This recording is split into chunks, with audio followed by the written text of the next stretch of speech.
ایک وقت کی بات ہے، پہاڑوں کے درمیان ایک چھوٹے سے گاؤں میں مارکو نام کا ایک 24 سالہ نوجوان رہتا تھا۔ مارکو بہت بے چین رہتا تھا۔ اس کے دماغ میں ہر وقت طرح طرح کے خیالات آتے رہتے تھے۔ یہ خیالات اسے تھکا دیتے تھے۔ وہ اپنے ماضی پر اداس رہتا اور مستقبل کے بارے میں بہت فکر کرتا۔ اس کے دل و دماغ میں طوفان سا چلتا رہتا۔ نہ وہ سکون محسوس کرتا، نہ اچھی نیند آتی اور نہ ہی مسکرانا یاد رہا۔ ایک دن مارکو نے سنا کہ ایک دور دراز گاؤں میں ایک بوڑھا عقل مند شخص رہتا ہے۔ لوگ کہتے تھے کہ وہ بوڑھا پہلے شہر کا مشہور ماہر نفسیات تھا۔ اس نے بہت لوگوں کو سکون پانے کا طریقہ سکھایا تھا۔ بڑھاپے میں وہ شہر چھوڑ کر فطرت کے قریب ایک پرسکون گاؤں میں رہنے لگا۔ کبھی کبھی وہ آنے والوں کو نصیحت کرتا تھا۔ یہ سن کر مارکو کو امید ہوئی۔ اس نے فیصلہ کیا کہ وہ اس بزرگ سے ضرور ملے گا۔ کئی دن کی لمبی اور تھکا دینے والی سفر کے بعد وہ اس گاؤں پہنچا۔ وہاں ایک چھوٹا سا سبز درختوں میں گھرا ہوا مکان تھا۔ مکان کے برآمدے میں وہ بزرگ آنکھیں بند کیے سکون سے بیٹھے تھے۔ مارکو نے آہستہ سے کہا، دادا جی، میرا دماغ بہت بے چین رہتا ہے۔ میں سکون چاہتا ہوں، کیا آپ میری مدد کریں گے؟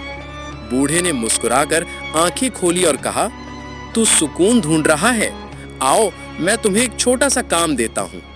انہوں نے گلاس میں پانی بھر کر کنارے تک بھرا اور مارکو کو پکڑا دیا۔ پھر کہا، اب اس گلاس کو لے کر گاؤں کے کونے تک جاؤ اور واپس آؤ، لیکن خیال رکھنا ایک قطرہ بھی نہ گرے۔ مارکو حیران ہوا مگر چیلنج قبول کر لیا۔ وہ احتیاط سے چلنے لگا۔ راستہ تنگ اور شور بھرا تھا۔ لوگ چل رہے تھے، بچے کھیل رہے تھے، کتے بھونک رہے تھے، دکاندار آوازیں لگا رہے تھے، مگر مارکو نے کسی طرف نہیں دیکھا۔ اس کی نظریں صرف گلاس پر رہیں۔ وہ آہستہ آہستہ قدم بڑھاتا رہا۔ آخر کار وہ واپس آ گیا اور خوشی سے بولا، دادا جی، میں کامیاب ہو گیا، ایک قطرہ بھی نہیں گرا۔ بوڑھا مسکرا کر بولا، بہت اچھا، مگر یہ بتاؤ، کیا تم نے راستے میں بچوں کو کھیلتے دیکھا؟ کتوں کی آوازیں سنی؟ مارکو نے حیران ہو کر کہا، نہیں، میں نے کچھ نہیں دیکھا اور نہ سنا، میرا دھیان صرف پانی پر تھا۔ بوڑھا پھر مسکرایا اور بولا، یہی راز ہے، جب انسان کا ذہن صرف موجودہ لمحے میں رہتا ہے تو خوف اور پریشان خیالات کے لیے کوئی جگہ نہیں بچتی۔ تم صرف گلاس کے پانی پر دھیان دے رہے تھے، اس وقت تمہارا دماغ بالکل خاموش تھا، نہ ماضی کا غم تھا، نہ مستقبل کی فکر۔ یہی اصل سکون ہے۔ مارکو نے سمجھ لیا۔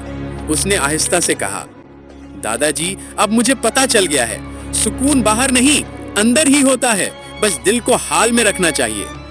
بوڑھے نے مسکرا کر سر ہلا دیا۔ سورج ڈوب رہا تھا، پرندے اپنے گھونسلوں کو جا رہے تھے اور مارکو گھر کی طرف چل پڑا۔